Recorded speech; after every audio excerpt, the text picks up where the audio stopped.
Därför att det är ett sånt sällsynt vedervärdigt system. Att på grund av människors hudfärg döma dem till en mycket sämre tillvaro. Och det är en skam för världen så länge detta består. Ja, det är mord på Sveavägen. Det var en slakt. Och det var en slaktare. Det var bödeln som visste precis vad han ville. Han blev inte skjuten som statsminister. Han blev skjuten som privatperson.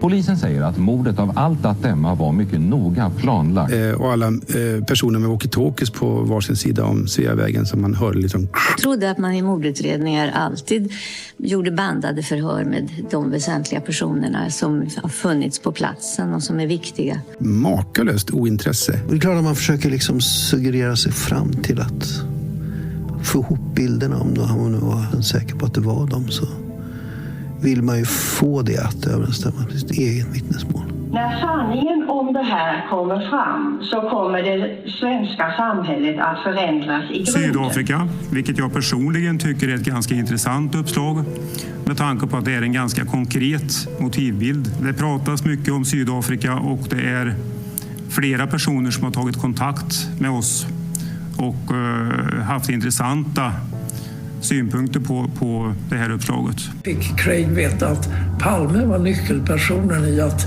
ena sydafrikanska anti-apartheidrörelsen. Det var min tanke och det har jag trott allt sedan dess.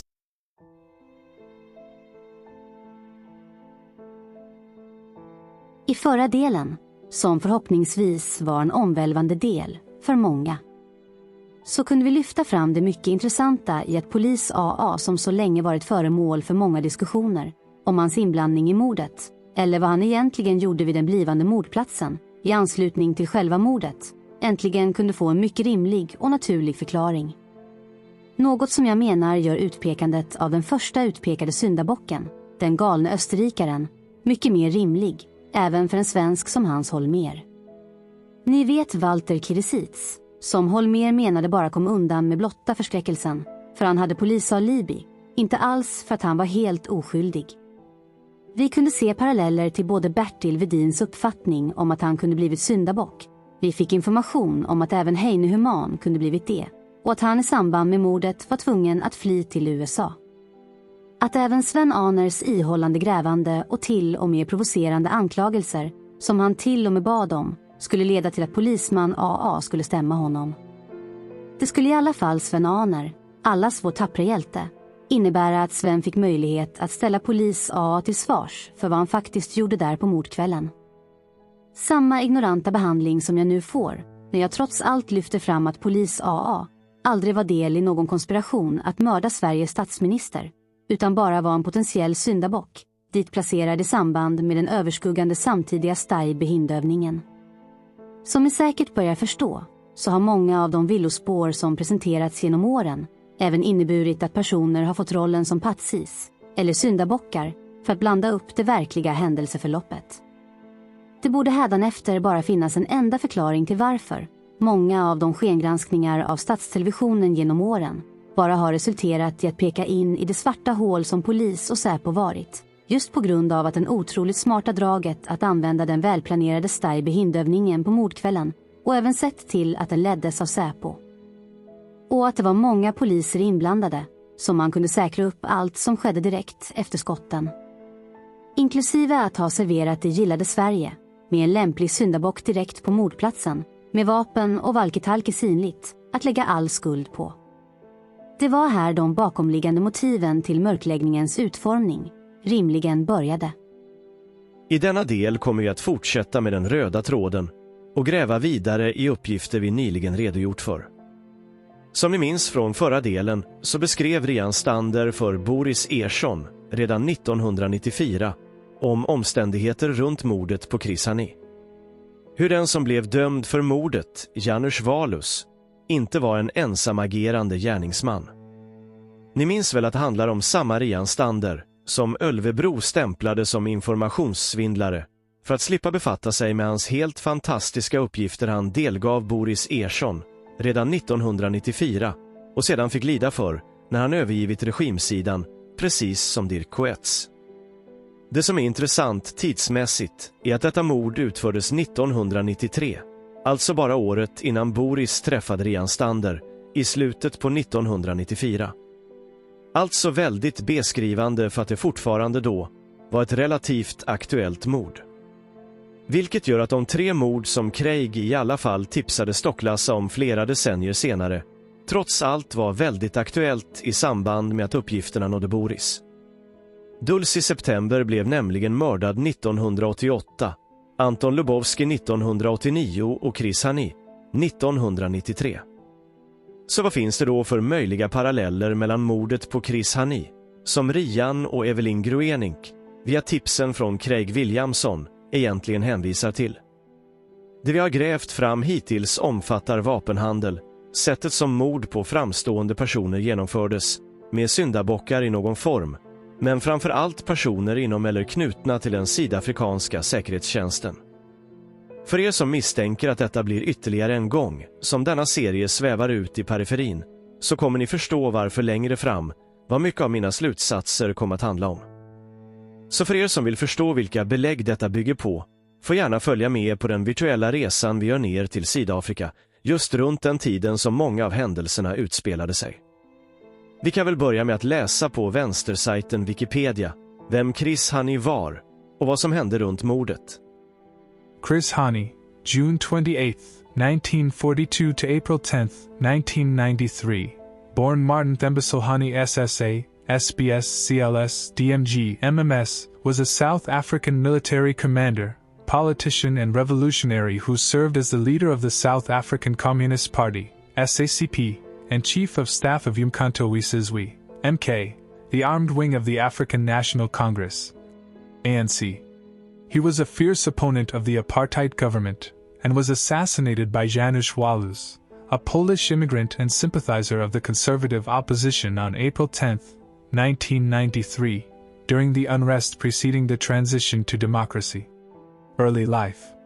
Martin Thembisile Hani was born on June 28, 1942 in the Kosa village in Kofumbaba, Transkei. His father Gilbert Hani was a mine union worker and political activist who left the country to go into exile in 1962 and returned to South Africa in 1991. His mother Mary Hani was a simple person who had never attended school. He was the 5th of 6 children. He attended Lovedale School in 1957, to finish his last 2 years. He twice finished 2 school grades in a single year. When Hani was 12 years old, after hearing his father's explanations about apartheid and the African National Congress, ANC, he wished to join the ANC but was still too young to be accepted. In Lovedale School, Hani joined the ANC Youth League when he was 15 years old, even though political activities were not allowed at black schools under apartheid. He influenced other students to join the ANC. However, in an interview in 1993 with Luli Kalinikos, Hani revealed that he was first involved with the Unity movement. He was influenced to align with the ANC due to the activism of the party concerning mass struggles. He mentioned writers such as Govan Mbeki who played a critical role in his political conversion. In 1959, at the University of Fort Hare in Alice, Eastern Cape, Hani studied English, Latin and modern and classical literature. He did not participate in any sport, saying, "I would rather fight apartheid than play sport." Hani, in an interview on the Wankie campaign, mentioned that he was a Rhodes University graduate. Political and military career. At the age of 15, he joined the ANC Youth League. As a student, he was active in protests against the Bantu Education Act. He worked as a clerk for a law firm. In 1961, Hani joined a communist party led by Comrade Mbeki where he first started learning and reading about Marxism. Following his graduation, he joined Umkhonto we Sizwe, MK, the armed wing of the ANC. He credited his commitment to the MK as a result of his exposure to the extreme side of apartheid during his upbringing. Hani said, "I didn't get involved with the workers' struggle out of theory alone. It was a combination of theory and my own class background." Following his arrest under the Suppression of Communism Act, he went into exile in Lesotho in 1963. Because of Hani's involvement with Umkhonto we Sizwe, he was forced into hiding by the South African government, and changed his first name to Chris. He received military training in the Soviet Union and served in campaigns in the Zimbabwean War of Liberation, also called the Rhodesian Bush War. They were joint operations between Umkhonto we Sizwe, MK, and the Zimbabwe People's Revolutionary Army in the late 1960s. The Lutuli detachment operation consolidated Hani's reputation as a soldier in the Black Army that took the field against apartheid and its allies. His role as a fighter from the earliest days of MK's exile, following the arrest of Nelson Mandela and the other internal MK leaders at Rivonia, was an important part in the fierce loyalty that Hani later enjoyed in some quarters as MK's deputy commander. Joe Mattis was overall commander. In 1969, Hani co-signed, with 6 others, the Hani Memorandum, which was strongly critical of the leadership of Joe Mattis, Moses Kotane and other comrades in the leadership. This memorandum was also a cry to radicalize the anti-apartheid movement in the ANC. Hani saw the over-reliance on diplomatic negotiations inefficient, and was critical of the separation between the leaders of the ANC and the fighters of the MK. Hani stressed the fact in the memorandum by saying, "The ANC is the vanguard of the revolutionary struggle in South Africa, and it is strange that its leaders have not been obliged to take the MK oath." Hani and the signatories of the memorandum aimed to unite both parties while also holding leaders of the ANC accountable for complacency. In Lesotho, Hani organized guerrilla operations of the MK in South Africa. By 1982, he had become prominent enough to have become the target of assassination attempts, and he eventually moved to the ANC's headquarters in Lusaka, Zambia. As head of Umkhonto we Sizwe, he was responsible for the suppression of a mutiny by dissident, anti-communist ANC members in detention camps, but denied any role in abuses including torture and murder. Many MK female operatives, such as Dipuo Mveles, adored Chris Hani for having protected women's rights and caring about their well-being at military camps. Having spent time as a clandestine organizer in South Africa in the mid-1970s, he permanently returned to South Africa following the unbanning of the ANC in 1990, and took over from Joe Slovo as head of the South African Communist Party, SACP, on December 8, 1991. He supported the suspension of the ANC's armed struggle in favor of negotiations, as well as including a multi-party political system. Hani also pushed for radical economic reform in South Africa. He put great effort in advocating for a socialist economy. Social redistribution as well as protecting labor rights were central in Hani's push to improve the South African economy post-apartheid. In an interview in 1993, Hani explained how creating a socio-economic restructure would be a massive job for South Africans. Assassination. Main article: Assassination of Chris Hani. Chris Hani was assassinated on April 10, 1993 outside his home in Dawn Park, a racially mixed suburb of Boksburg. He was accosted by a Polish far-right anti-communist immigrant named Janusz Walus, who shot him as he stepped out of his car. Walus fled the scene but was soon arrested after Margarita Harms, a white Afrikaner housewife, saw Walus straight after the crime as she was driving past, and called the police. A neighbor of Hani also witnessed the crime and later identified both Walus and the vehicle he was driving at the time. Clyde Derby Lewis, a senior South African Conservative Party MP and Shadow Minister for Economic Affairs at the time, who had lent Walus his pistol, was also arrested for complicity in Hani's murder. The Conservative Party of South Africa had broken away from the ruling National Party out of opposition to the reforms of P.W. Botha. After the elections of 1989, it was the second strongest party in the House of Assembly, after the National Party, and opposed F.W. de Klerk's dismantling of apartheid. Historically, the assassination is seen as a turning point. Serious tensions followed the assassination, with fears that the country would erupt in violence. Nelson Mandela addressed the nation appealing for calm, in a speech regarded as presidential even though he was not yet president of the country. Tonight I am reaching out to every single South African, black and white, from the very depths of my being. A white man, full of prejudice and hate, came to our country and committed a deed so foul that our whole nation now teeters on the brink of disaster. A white woman, of Afrikaner origin, risked her life so that we may know, and bring to justice, this assassin. The cold-blooded murder of Chris Hani has sent shockwaves throughout the country and the world. Now is the time for all South Africans to stand together against those who, from any quarter, wish to destroy what Chris Hani gave his life for, the freedom of all of us. While riots followed the assassination, both sides of the negotiation process were galvanized into action, and they soon agreed that the democratic elections should take place on April 27, 1994, just over a year after Hani's assassination. Assassin's conviction and amnesty hearing. In October 1993, both Janusz Wałęsa and Clive Derby Lewis were convicted for the murder and sentenced to death. Derby Lewis's wife, Gay, was acquitted. Both men's sentences were commuted to life imprisonment when the death penalty was abolished as a result of a constitutional court ruling in 1995. Hani's killers appeared before the Truth and Reconciliation Commission, claiming political motivation for their crimes and applying for amnesty on the basis that they had acted on the orders of the Conservative Party. The Hani family was represented by the anti-apartheid lawyer George Bezos. Their applications were denied when the TRC ruled that they had not acted under orders.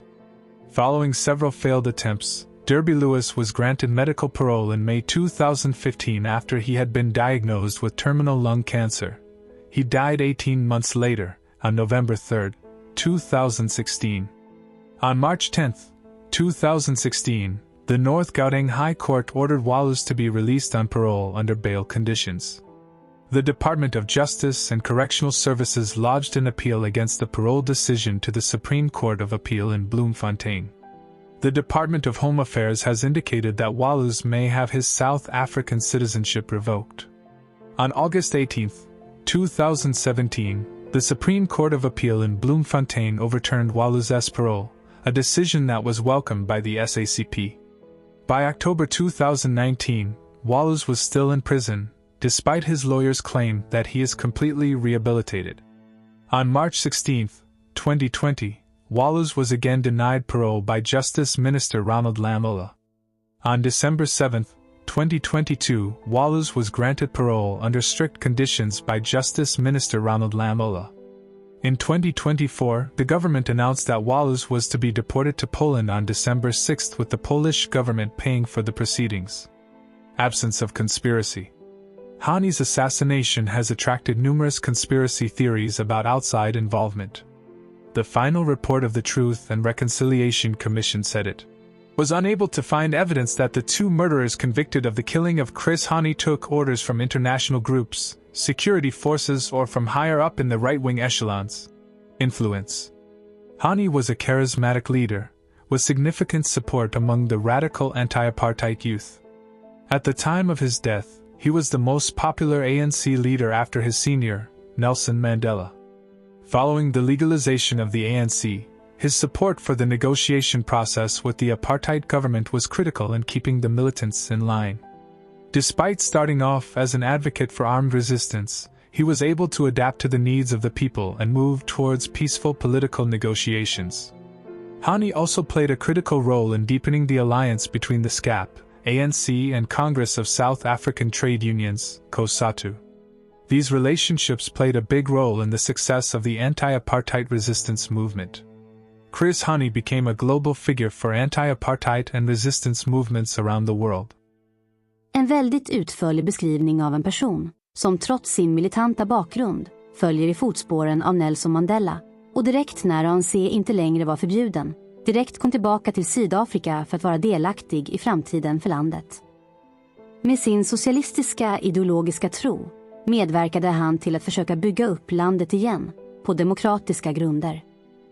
På ett sätt var han en kommande högt uppsatt person att efterträda Nelson Mandela inför framtiden, om det nu var så att det passade alla utländska intressen som fanns i Sydafrika.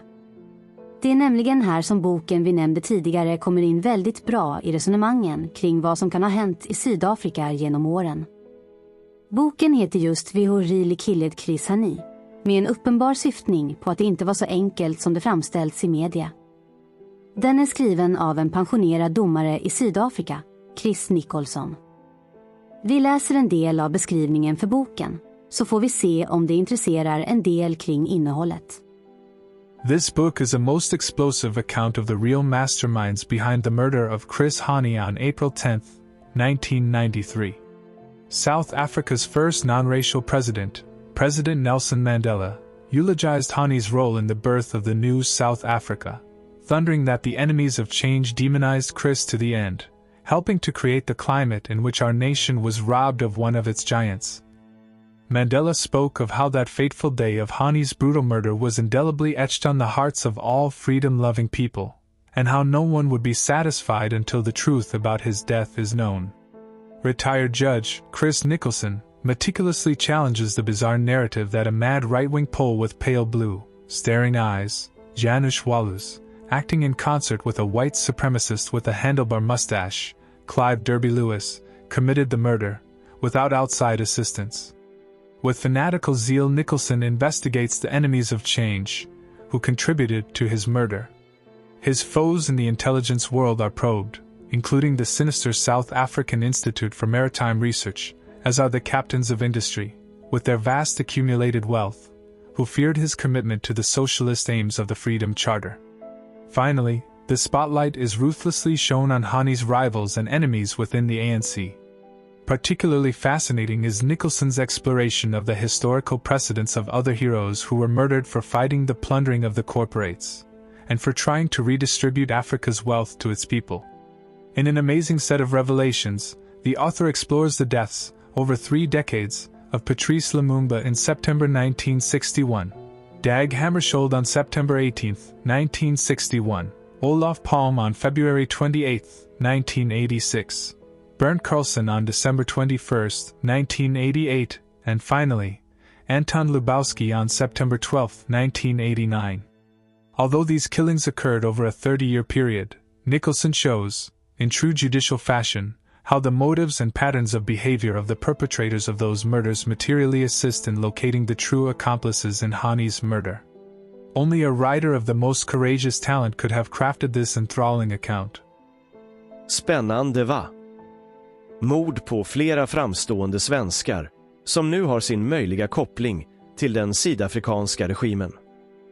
Nu har lustigt nog denna bok nyligen även blivit uppmärksammad i vissa Palmemordskretsar, så jag förutsätter att många fler ni kommer att kunna granska och kritisera de uppgifter som jag framöver kommer att koppla ihop med Palmemordet. Som vanligt kan vi inte på denna kanal sitta och högläsa böcker som andra kanaler ägnar sig åt för att tjäna pengar. Men jag ska även denna gång plocka ut uppgifter som jag finner relevanta och intressanta för Palmemordet och omständigheterna kring det. För det första kan vi avhandla den delen som handlar om Palmemordet, där Chris refererar till uppgifter från en viss atoll Visser. En rövarhistoria som enkelt går att avfärda eftersom den innehåller oplanerat biobesök, upphinnande gärningsman och att Lisbeth blev skjuten av en Konrad. Vapnet var såklart en Magnum, 357 och så vidare. Hänvisningar till Sven Aner att svenska poliser måste vara inblandade och sedan hänvisning till Olle Dammegårds sagobok om en händelse gör såklart inte att lösningen finns nämnd. Då ska sägas att både Craig Williamson, Rian Stander och Anthony White nämns i sammanhanget, så innehållsmässigt finns det i alla fall detaljer som går att ta till sig av. Exempelvis att en av utläggsersättningarna som Craig egentligen skulle attestera i bolaget Longreach blev attesterad av ingen mindre än just Rian Stander, vilket stärker uppgifterna om att Rian mycket väl kan ha sett dokumentet som visade hur mycket Anthony White fick för mordet på Palme och vilket konto pengarna skulle ha kommit ifrån. Så denna delen är helt missuppfattad i boken och det går som vi har varit inne på rätt så lätt med facit i hand. Försöka förstå var varje uppgift och slutsats egentligen kommer ifrån om man nu skulle ha det intresset. Det går väldigt fort att förstå hur de flesta uppgifterna är förvanskade genom att försöka förstå detaljerna kring mordet. I jämförelse med vad Rian redogörde för till Boris Ersson så blir det lätt att förstå hur vilseledande denna information är. Händelsen kring Dag Hammarskjöld är redovisad och ligger mycket till grund för vilka slutsatser som sedan Nicholson drar, kring vem och vilka som ligger bakom många av de fruktansvärda händelserna som utspelade sig genom åren. När det gäller omständigheterna och händelseutvecklingen i Kongo, som Dag Hammarskjöld var djupt involverad i, så finns det stora ekonomiska västliga krafter, som troligtvis låg bakom uppdraget och ordern om att mörda Hammarskjöld. Även om jag inte har grävt ner mig i det fallet, så litar jag på att Göran Björkdals grävande, som lyftes fram i Mats Bruggers serie om fallet, ligger närmare sanningen än mycket annat. Som alla säkert förstår så har jag fastnat för detaljen att Spader S fanns på Hammarskjölds kropp som ett tydligt tecken på att amerikanska CIA var inblandad i operationen i någon form. Det var nog ingen slump att många mer insatta skulle förstå det och bli skrämda för hur dominerande den amerikanska djupa staten var.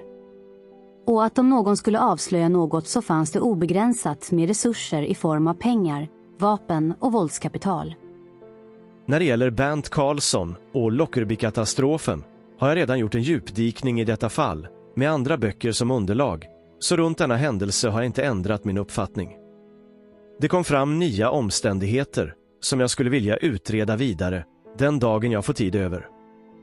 Men i stora drag är det inte mer relevant än att vi alla förstår att Sydafrika låg bakom och att hela det västliga underrättelsesamarbetet gjorde allt för att mörklägga denna händelse. Och lägga skulden på några syndabockar från Libyen, som trots allt är det tema vi just nu håller på att utreda vidare. Så i stora drag är det inte en revolutionerande bok på något sätt för oss som fokuserar på Palmemordet. Men det är en bok som bygger på otroligt många olika källor, vilket gör att boken i sin allra största behållning är ett uppslagsverk för den som är intresserad av kopplingarna mellan olika händelser som Sydafrika varit inblandade i och hur man ska hitta ny information att gräva vidare i. I den bemärkelsen förstår man att det ligger många års omfattande insamlande och läsning bakom det som Nicholson försöker lyfta fram. Och jag menar att omständigheter just kring mordet på Chris Hani säger allra mest om vad som kanske även låg till grund för det som drabbade Palme under just denna era i historien. Det finns också mycket mer om de händelser som vi uppmärksammade i förra vevan vi var nere i Sydafrika och utredde kring omständigheter som hände under apartheidregimens fruktansvärda era. Konkret framkommer det att den som åkte dit för mordet, den ensamagerande Janusz Walus, inte alls var så ensam. Det fanns personer som var delaktiga och till och med gjort sig till vän med Chris Hani och hans familj som egentligen arbetade för underrättelseorganisationer. Det finns uppgifter om att Chris Hani inte heller hade något livvaktsskydd i samband med händelsen, vilket Nicholson då kopplar till att även ANC var inblandade i attentatet. Eller i alla fall möjliggjorde det. Här börjar paralleller till Palmemordet kännas bekant. Så varför skulle då ANC ha någonting med mordet på deras eventuella framtida ledare eller till och med president i landet att göra? Av det enkla skälet att konkurrenten Beki var den som gick att muta och korrumpera med de stora vapenaffärer som västliga länder slogs om att få göra med den sydafrikanska haltande regimen. Det framkommer mycket mer i boken, hur Hani var den ideologiska som verkligen ville landet väl i sin framtid och att folket skulle få ta del av Sydafrikas rikedom. Det var tyvärr ingenting som passade de västliga makterna som redan hade ett så stort inflytande över Sydafrika genom åren. Det är bara att lyfta fram det pinsamma med vad Sverige var där och gjorde senare i sin uppenbara PR-kampanj att försöka sälja JAS Gripen till Sydafrika. Som vi tidigare har behandlat. Det är nog här som paralleller med Palmemordet kan bli tydliga. Att oavsett om man kan anklaga Palme för att vara en av Sveriges, kanske världens största vapenhandlare under 80-talet, skapade helt groteska bulvansmugglingskonstruktioner via någon polischef i Malaysia med inblandning av en tidigare svensk rikspolischef och en Säpo-chef, så menar jag trots detta att det inte handlade om att Palme själv skulle sko sig på detta. Utan mer om att underlätta för svensk vapenexport och sedan med överskottet sprida sin socialism över andra delar i världen. I anslutning till den ideologiska övertygelsen som jag i grund och botten tror var hans stora drivkraft. Något som jag också ser i hur Chris Hani växte och blev i Sydafrika, och det var precis det som inte passade i den naiva, sjuka, smutsiga vapenfixerade värld som rådde på den tiden och kanske råder i stora drag även idag. Precis som vi tog upp tidigare, av det Craig uttalat sig om, stod någon i vägen, så var det bara att få det att försvinna. Det som också beskrivs i boken är hur hela historien på en så högt uppsatt person, bara slätades över och mörklades i själva utredningen och att media bara hakade på och lät den alltför enkla sanningen om en ensam galning bara ebba ut. Det visar verkligen hur alternativet har varit så verkningsfullt under så många år, när allmänheten blir presenterad en så enkel lösning som möjligt och sedan bara lägger det bakom sig. Men som vanligt finns det alltid några konspirationsteoretiker eller andra lite mer kritiska personer som i alla fall börjar gräva i märkliga omständigheter och sedan blir de nedtystade, hotade eller karaktärsmördade. Med tanke på allt som nu händer i Sydafrika, där den fortsatta korruptionen bland de styrande och att man till och med öppet ger sig på den numera utsatta vita minoriteten, så var det kanske redan med Hani och andra som man dömde Sydafrika till att bli landet som Gud glömde efter allt som alla varit inblandade i under det som hände under apartheidregimens period. Det blir väldigt sorgligt när man inser hur mycket konflikter i världen som varit skapade och orsakade, helt i onödan, av rena ekonomiska intressen. En personlig inspirationskälla sedan en tid tillbaka, även om jag inte delar alla uppfattningar, är Jeffrey Sachs. Han säger ofta saker som verkligen får en att tänka till. Nyligen har han uttalat sig om bakgrunden till kriget i Ukraina och hur det var USA och deras utrikespolitik att använda NATO för att fortsätta utmana och provocera Ryssland. Samtidigt som det finns uppgifter på att CIA sedan 10 år tillbaka har utbildat högerextrema soldater i Ukraina. Det är då man börjar se mönstret kring hur amerikansk och väststödd hemlig utrikespolitik har pågått under så lång tid. Och i diskussionen med Palme och Hani blir det intressant att Sachs säger att när det kommer till USA, efter andra världskriget får du gärna vara vän eller fiende, men att försöka vara neutral så kommer USA förstöra det landet. Eller använda det för att uppnå sina syften.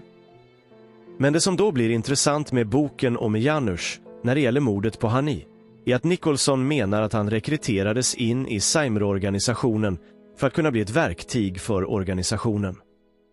Precis som i mordet på John F. Kennedy så finns det uppgifter på att även Oswald, som tidigare varit i Ryssland, också rekryteras in, med kontakter in i amerikansk underrättelsetjänst. Det är här jag menar att även polis AA, som jag menar blev utplacerad vid mordplatsen som potentiell syndabock, strax före mordet, fick denna roll av de som var inblandade i att planera övningen på kvällen. En upplagd möjlighet för svenska politiker och myndigheter att smasha på i samband med att avrättningen genomfördes på Sveavägen. Helt utan att någon svensk skulle ha behövt få reda på att ett svenskt statsministermord var på gång.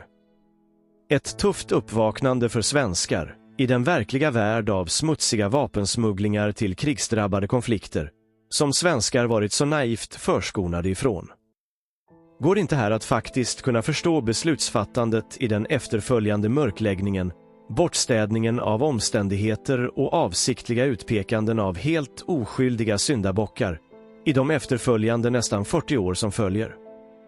Även om de då kanske inte riktigt förstod vad det skulle få för katastrofala konsekvenser i förlängningen. Alla de drabbade oskyldiga personerna vi nu sitter med, nästan 40 år senare. Nu när förhoppningsvis många fler har lyckats smälta det avslöjande vi gjorde i förra avsnittet när vi lyfte fram möjligheten att polisman A redan hade en planerad syndabocksroll i det som hände på mordkvällen, så finns även ytterligare belägg för att den samtidiga övningen som anordnades av Stay Behind på mordkvällen verkligen kan ha haft detta fokus. I en intervju nyligen så uppgav Ola Thunander att det finns en hemlig utredning gjord på händelserna på mordkvällen och att hela övningen kan ha gått ut på att avrätta en person som bär på viktig information som var precis det som övningen handlade om. Ren gerillaaktivitet alltså, vilket förklarar att det var Stay Behind-organisationen som låg bakom planeringen. Thunander menar även att walkie-talkie-observationerna hörde till den övningen. Att övningen även skulle ha inkluderat en syndabock var alltså vid tiden för mordet en mycket rimlig komponent i sammanhanget. Även om nu Palme bara avtalat ett helt privat möte med sin vän från Kreta vid reklampelaren utanför Dekorima, så kan själva förloppet vid denna del av övningen ha handlat om att Theo skulle kunnat anses vara mördare och att polisman AA fick spela syndabocken vid själva mordet. Det som faktiskt också stärker detta är det som vittnet på Klarabergsgatan hörde de stressade männen prata om på väg till deras bil efter skotten fallit. Han skulle ju inte döda honom. Jag tolkar detta verkligen som att det antagande de gör skulle kunna bygga på att det var under dessa premisser som de var delaktiga i övningen. Att chocken handlade om att Theo skulle ses som en spelad gärningsman vid mordplatsen. När nu det helt otroliga hade hänt så blir det ännu tydligare varför de skulle ha antagit att det just var Theo som skjutit. Om detta stämmer så får man nog även överväga om inte också Theo skulle ha kunnat sluta som en möjlig syndabock, eftersom man helt ovetandes också fick vara del i den biten som övningen skulle täcka, när de samtidigt visste precis vad som skulle hända 15 meter senare. Som sagts tidigare så framkommer allting som så otroligt välplanerat och välregisserat, så jag spekulerar fortfarande om inte polisman Djurfält i sin privata bubbla på Sveavägen, när han fick sitta och övervaka mötet med Theo, även var satt att vittna om hela händelsen och eventuellt då spela in för att möjligtvis kunna användas som ett framtida myndighetsvittne i en framtida rättegång mot någon syndabock. Samtidigt som det finns bildbevis att plocka fram för att eventuellt redigera eller styrka något spår man velat följa. Tidigare händelser kring mord på framstående personer ligger såklart till grund för att detta skulle kunna vara möjligt. Så ännu en gång, fundera verkligen på vad som hände efteråt. Vad blev effekterna, som ofta kan avslöja vem eller vilka som tjänat eller belönats för vad de gjort eller varit inblandade i? Hur polisman A har blivit så upplyft efter händelsen jämfört med andra som deltog i samma övning på mordkvällen. Som till och med varit representant för den svenska så kallade oppositionen, som genom att lyfta fram denna person möjligen försökt signalera att vi står bakom den fortsatta mörkläggningen utan att ens förklara omständigheterna varför polis A var där han var på mordkvällen. Vad han ens gjorde där. Varför Sven Aner aldrig fick någon förklaring eller ens möjligheten att kalla finskorna på förhör mot polis AAs uppgifter. Varför rörliga bilder på polis AA vid mordplatsen producerades kort efter mordet och kablades ut, när alla satt som fastklistrade framför tvn för att försöka förstå vad som hänt. Varför polis AA får synas i bakgrunden, fipplandes, och låtsas användas med en walkie-talkie, samtidigt som en känslig intervju med en framträdande sossepolitiker framför Rosenbad. En intervju av en kameraman som aldrig hade låtit något i bakgrunden fått så stor påverkan av respekt för den som intervjuas. Hela klippet är uppenbart vinklat och producerat för att locka in de finska flickorna så de kan tystas, så att ingen längre kan hänga ut den planerade syndabocken för mordet. Det gäller också att relatera dessa uppgifter till andra. Vittnet Nieminen på David Bagares gata efterlyste de till och med, fast de visste att det var Engström som sprang där uppe. Varför efterlyste de inte finskorna nu, om de hade varit intresserade av att öppet placera polis AA vid mordplatsen? Varför då spela in fler olika locka-in-filmer på olika platser för att bara få tag i vittnena? Jag menar att det förklaras av det mycket enkla att Holmér, Sverige och svensk mentalitet inte var på samma offerutpekande mentalitet som Bush, CIA, sydafrikanska agenter, att peka ut och offra syndabockar på samma sätt. Men när nu Holmér vägrade hänga ut polis AA eller Theo, så fick det nästan 40 år bli andra helt oskyldiga personer som pekades ut. Som inte ens var delaktig i någon händelse runt Palme eller övningen på mordkvällen. Allt som sagt serverat på silverfat av de som låg bakom den extremt välplanerade operationen på Sveavägen på mordkvällen. Hoppas ni förstår att vid tiden för mordet hade en mycket enkel lösning varit att efterlysa finskorna, be dem peka ut polis A vid mordplatsen med vapen och walkie-talkie, kunnat sätta dit polis AA och även en östling för möjlig anstiftan, och som jag menar var den som instruerade polis A via walkie-talkien. Östling som hade haft svårt att svara på alla frågor om resor till Sydafrika. Båda redan inblandade i Stuybehind och vet att de kan kunna komma att offras och sedan döma dessa till några billiga straff som sedan omvandlas till något annat när ingen längre gräver i mordet. Och har lagt detta bakom sig. Det hade kanske inte skakat Sverige så mycket i sina grundvalar, eller? Blir inte allting som nu hänt i händelseutvecklingen runt mordet mycket mer rimligt? Om detta nu stämmer kan ni då också inte se att alla villospår genom åren har varit avsiktliga, eftersom hade någon vetat så hade de stoppat det. Tror ni på allvar att någon baseballpolis ur gatuvåldsgruppen inte hade berättat något för Hans Holmér om att något mot Sveriges demokratiskt valda socialdemokratiska statsminister var på gång? Varit tveksamma att delta i kvällens övning om det var ett svensk statsministermord på gång? Tror ni verkligen att Hans Holmér hade gått med på att dra in en massa poliser i den här härvan om han visste något? Skulle han då pratat om att det svenska samhället skulle skakas i grunden om sanningen kom fram i efterhand? Tror ni Socialdemokraternas städare Hans Holmér skulle varit tyst mot politiken om han vetat om något men inte tagit itu med det? Och sedan ha politikernas förtroende att mörklägga utredningen precis som man ville, trots att åklagare skrek om rättsövergrepp? Självklart inte. Hur svenskar var i sinne och hjärta visste såklart amerikanerna om, som vet hur den svenska ärliga och ansvarskännande mentaliteten var, i alla fall på 80-talet. Självklart var de tvungna att hålla operationen topphemlig från alla svenskar och inkludera dem som en del i övningen bara. Det visade sig också fungera exemplariskt. Och är man riktigt krass och saklig så har det i alla fall uppgivits att Palme dog innan han föll i marken. Och sagan om att Lisbeth blev träffad stämmer såklart inte alls. Det var proffsigt utfört, rakt igenom. Det måste man ändå ge de inblandade cred för. Det är här man också måste fundera på de uttalanden som högt uppsatta politiska företrädare gjorde till Rickard Reves om att de varit naiva, även skulle kunna syftas på att hela operationen varit så otroligt välplanerad, välorganiserad och väl utförd.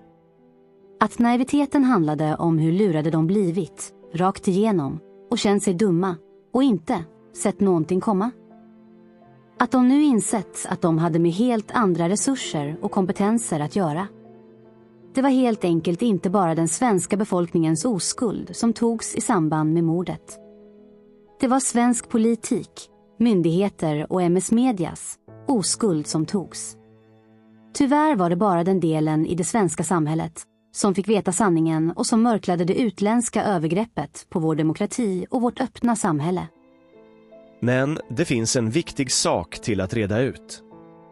Det som också framkommer i boken är de personer som blev vän med Hani innan mordet och hade kopplingar till underrättelsetjänster. Det är till och med så att Nicholson ställer sig den frågan: vad var poängen med det? Vilket han summerar i att de faktiskt försökte korrumpera Hani, eller testa om det gick. Om de kunde kontrollera personen, eller om det var en person som istället var en risk. Som ett tydligt tecken på att det bara fanns dessa två lägen. Vi läser i boken om vad Evelyn Groening kom fram till.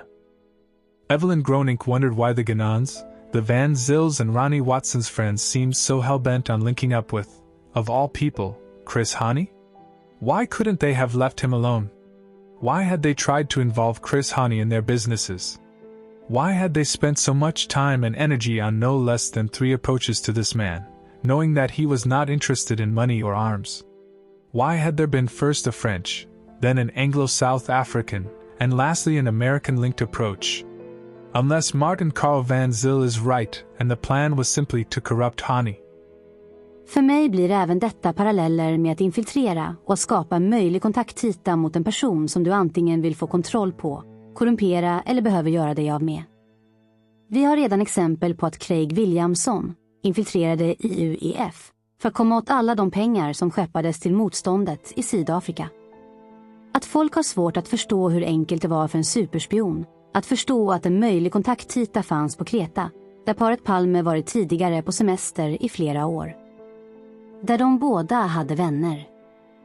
Där de kunde komma ifrån alla problem och utmaningar hemma i Sverige.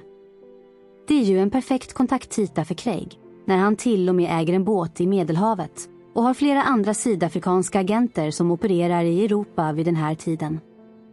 Med denna kontaktyta upparbetad, där även donationen av det ärvda huset, som Theo gjorde i samband med att paret var där på semester, efter valet, i september 85, kan just ha varit en del i att försöka korrumpera Palme så att man hade något att använda emot honom senare. Vilket jag fortfarande menar skulle kunna vara en del i vad som senare hände, när väl beställningen på mordet var i rullning. Det är även så att Craig, som den superspion han är och arbetade som, inte alls har några gränser för vad han varit delaktig i. Som vi tidigare tagit upp, så låg Craig bakom bomben som dödade Jeanette och Katrin Schon. Ni minns väl hur Craig skulle ha skickat en brevbomb som dödade Jeanette och deras 6-åriga dotter Katrin? Och att Marius Schon i en intervju från Sannings- och försoningskommissionen till och med berättade om att de hade haft Craig Williamson hemma hos sig som gäst. Men när det senare visade sig att familjen hade berättat för ANC om Craig Williamsons spioneri och infiltration, så hade inte Craig några som helst problem att ge sig på familjen. Vad säger det egentligen om Craig och hans syn på sitt soldatliv, som han nu kallar det? Länkar till den videon en gång till i kommentarerna för den som vill förstå vilken människa Craig var, av de som träffat och till viss del trodde sig känna honom. Poängen är att försöker man förstå Craig i hans kontext, vad han varit delaktig i, vad han gjort tidigare. Hur han har infiltrerat, bedragit, informationsinsamlat och påverkat, till och med innehållet i talen i svenska riksdagen som vi tidigare tagit upp. Så var det precis på detta sätt som de sydafrikanska agenterna och yrkesmördarna opererade under 80- och 90-talet. Det är bara vi som har svårt att förstå att någon skulle kunna bli vän eller ha kontakt, som ett arbete, för att sedan vara delaktig i att avrätta personen. Det är därför så naturligt hur Craig var personen som låg bakom infiltrationen av paret Palmes vänner på Kreta. Långt ifrån den svenska inhemska säkerhetstjänsten. Kan man som svensk verkligen träna på att se objektivt på en händelse som involverar en avrättning av en svensk demokratisk vald statsminister på öppen gata, så måste man ändå ge de inblandade att det var en helt fantastisk operation och egentligen ett helt kliniskt agerande, där Palme mer eller mindre var död i stunden han landade i marken.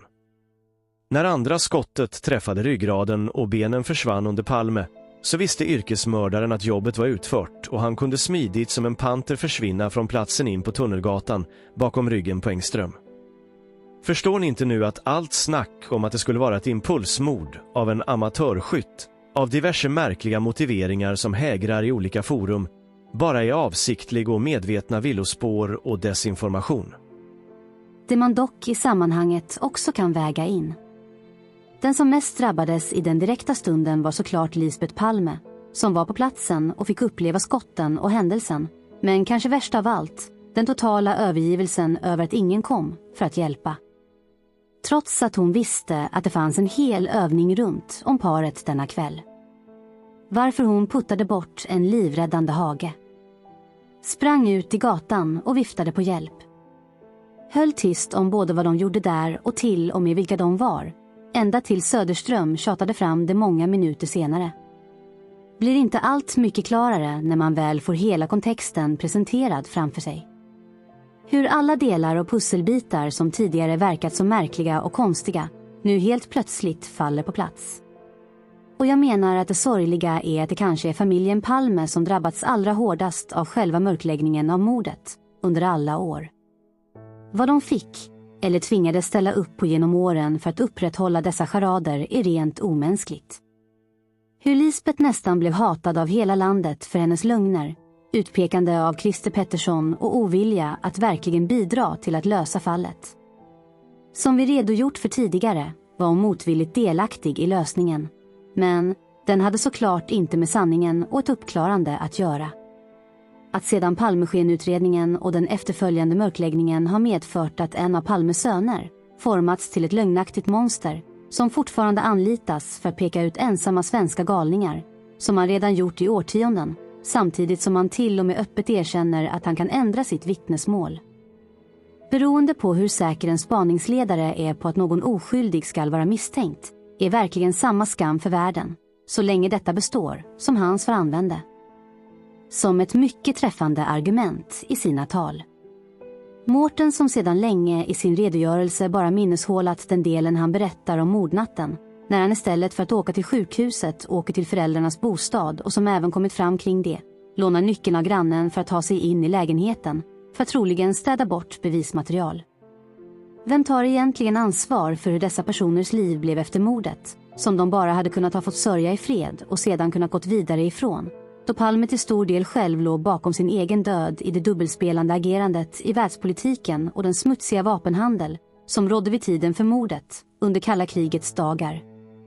Med direkt inblandning i ett pågående krig i Mellanöstern, där Palme själv tidigare varit satt att medla i någon form. Hur stor del hade Lisbeth och Mårten i den delen?